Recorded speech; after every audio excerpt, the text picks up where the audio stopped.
આખું ગામ નિરાશ હોય એવો દિવસ કેવો હોય મારી નજરે જોયું છે, એટલે કહું છું. અત્યારે પહેલી વખત મેં એ ગામમાં પગ મૂક્યો હતો અને કદાચ છેલ્લી વખત, કારણ કે એ મારી દુનિયા ક્યારેય રહી જ નથી. અને જીવનના અંતિમ ચરણમાં એ દુનિયા સ્વીકારવાની મારામાં હિંમત જ નથી. રિષિતમાં પણ એ હિંમત નહોતી, પણ એક આઘાતને કારણે એ સમર્થ એમાં આવી ગયું.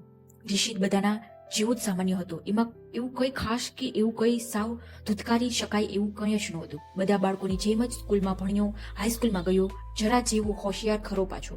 એના પપ્પા સીધા અને પરિવાર સમૃદ્ધિ, એટલે ભાઈએ તો ટકાવારી આવતા મેડિકલમાં એડમિશન લીધું. પેમેન્ટ સીટ પર એડમિશન મળ્યું પણ ખરું, અને ભાઈની ગાડી ચાલી.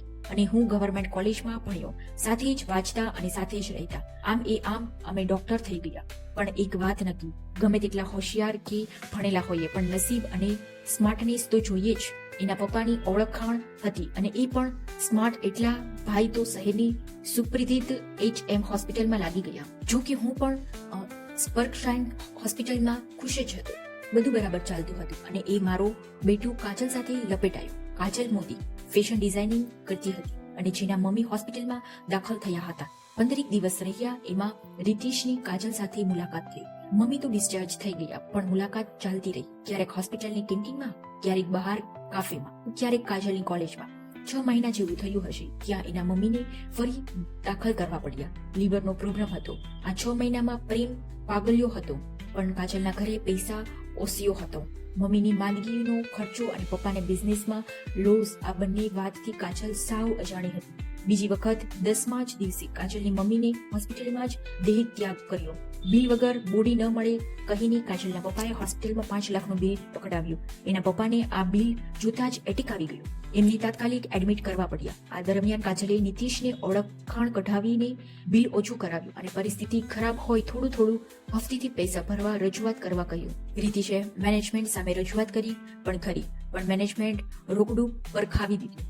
ડોક્ટર, તમારી સેલેરી પણ આ જ પૈસામાંથી થાય છે. સુરી. સારવાર દરમિયાન કાજલના પપ્પાનું પણ 2 દિવસ પછી મૃત્યુ થયું.